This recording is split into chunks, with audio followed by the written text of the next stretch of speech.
Are you broke but want to buy a house? Well, I'm here to help. Today we're going to talk about how to buy a house with no money down.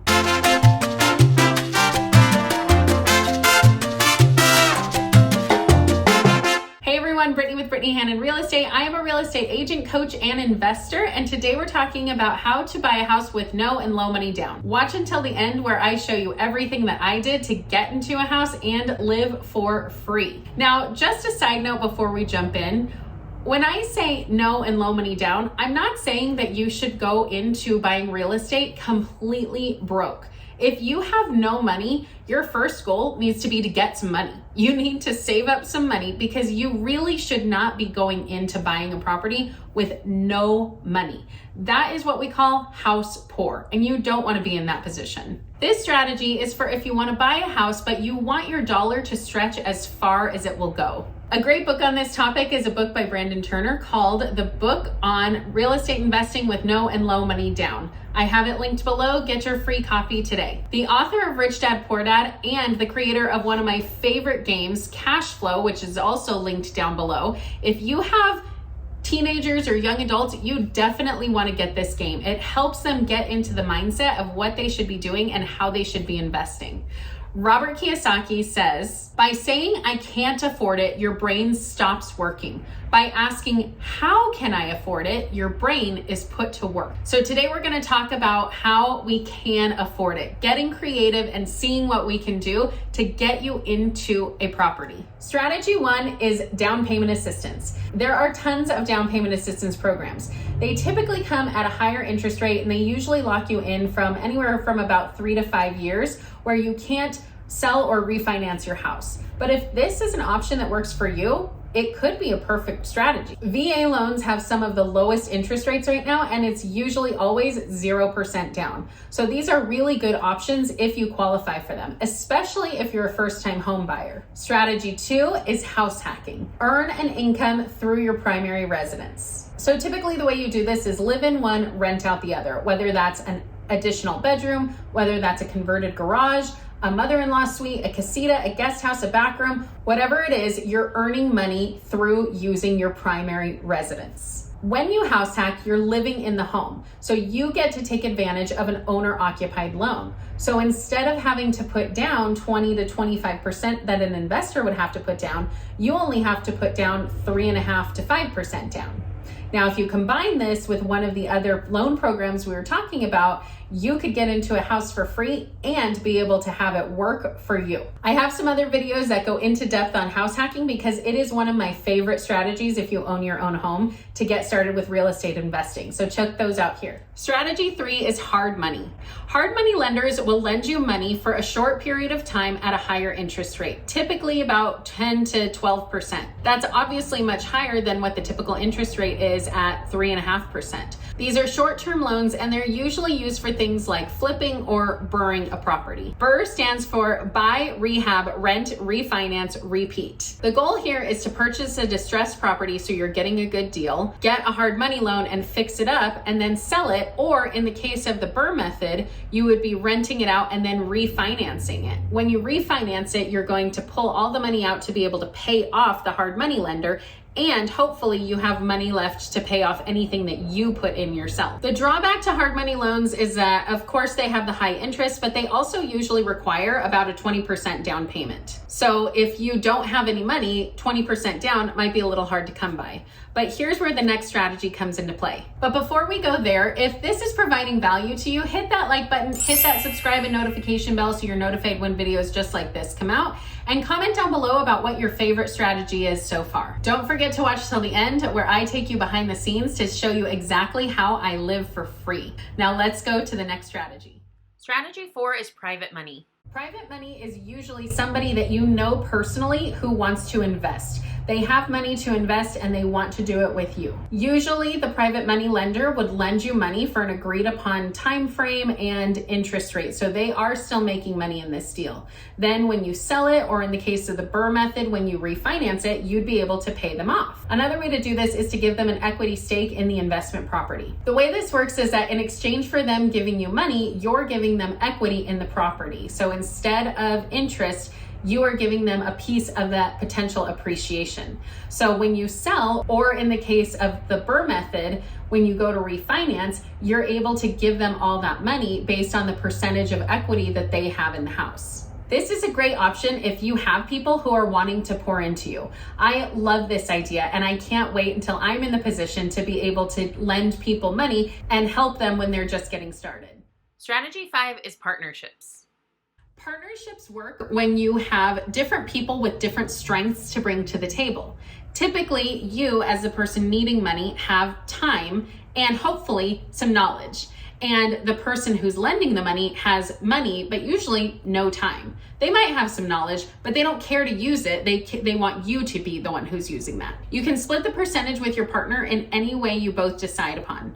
Oftentimes, a 50-50 split is reasonable. Now, hold on, you might say, I have to do everything and I only get 50% of the deal. Or you may be saying they have to put in all the money and they're only getting 50%. The reality is people have different goals. If someone has money but no time, they may be willing to risk that on you. And in that case, they deserve 50% of the money. It is a risk that they're taking. On the other hand, if you're doing all the work and putting in all the time, it is reasonable to say that you deserve 50% of that also. Don't let the split discourage you. Remember, 10% of a good deal is better than 100% of no deal. This is a strategy that I used, and if you watch till the end, I'm going to tell you how I did it all. Strategy 6 is a HELOC or cash out refinance.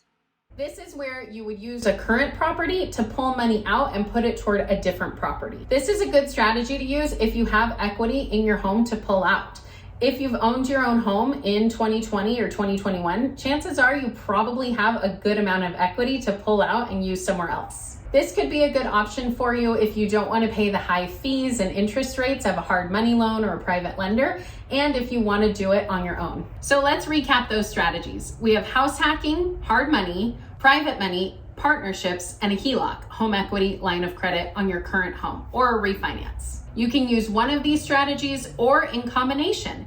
Get creative. Remember, it's more important to get into the game instead of just waiting on the sidelines and watching this all happen. It's not about saying I can't afford it. It's about saying, how can I afford it? Thanks for watching. And if you've made it this far, as promised, I am going to tell you the ins and outs of how I got an investment property and my personal home and live in it for free. I became interested in real estate investing by seeing some friends who had success in a house hack of their own, and they introduced me to Bigger Pockets. I started listening to Bigger Pockets and reading every book I can find on investing, and it really became my hobby. I was analyzing deals every single day, and I was trying to find what the best deals would be and how to make it work and how I could really get in this. Now, the problem was that I was working at a private Christian school at the time, and it doesn't pay the big bucks that you might think. I didn't own my own home, and in fact, at this point, I might have been living at my mom's house. Anyway, the point is, I could not afford one of these homes, but I was still analyzing deals every chance I could get because it was my hobby. One day while hanging out with some friends, everybody was on their computers and laptops, and so I decided to pull out my laptop and start my hobby, which was, you guessed it, analyzing some deals. A friend asked what I was doing, and I told him, and his interest was piqued.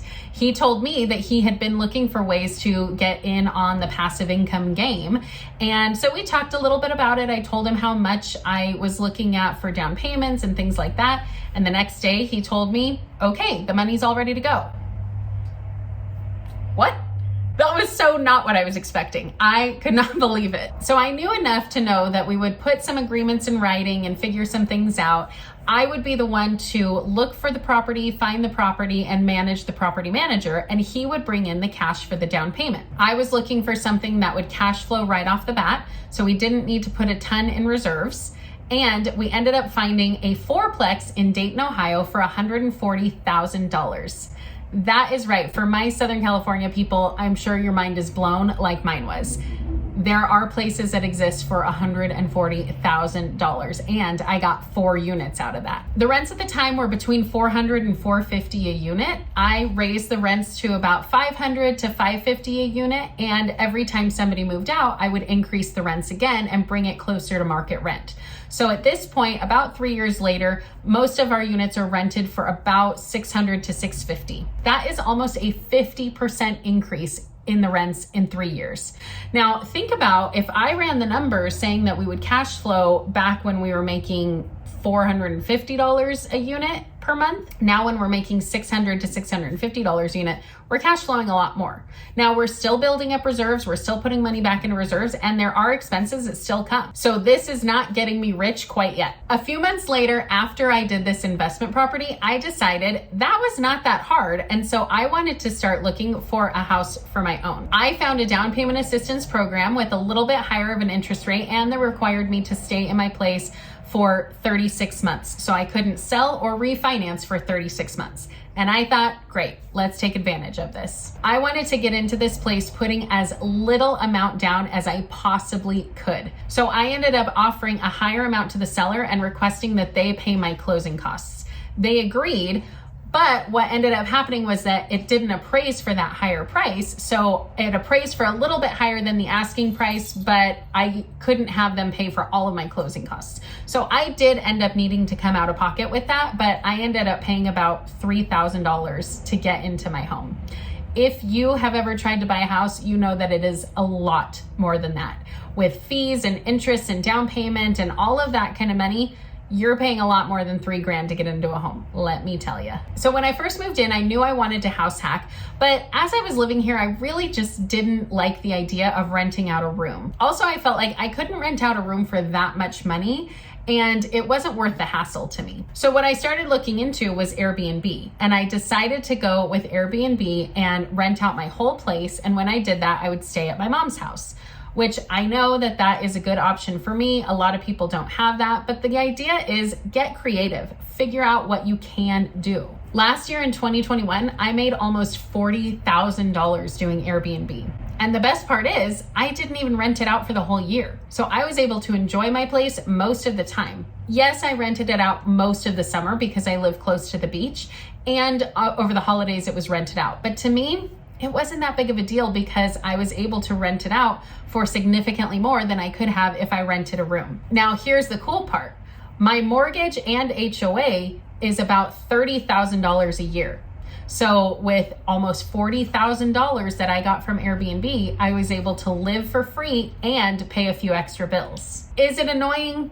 Yes. Is it a hassle? Sure. But I did it to accomplish my goals. I'm not gonna do it forever. I don't wanna do it forever. But remember, the higher the comfort level, the less money you're gonna be able to make. The more uncomfortable you're willing to be, the more money you're potentially able to make. Airbnb, renting a room, house hacking, these are all uncomfortable things, but you're gonna get a higher ROI, a higher return on investment than if you just rented out a single family home. So in 2 years, my place has appreciated about $100,000 and I've lived for free. Now that is a good return on investment. The best part about these deals is that I got in the game.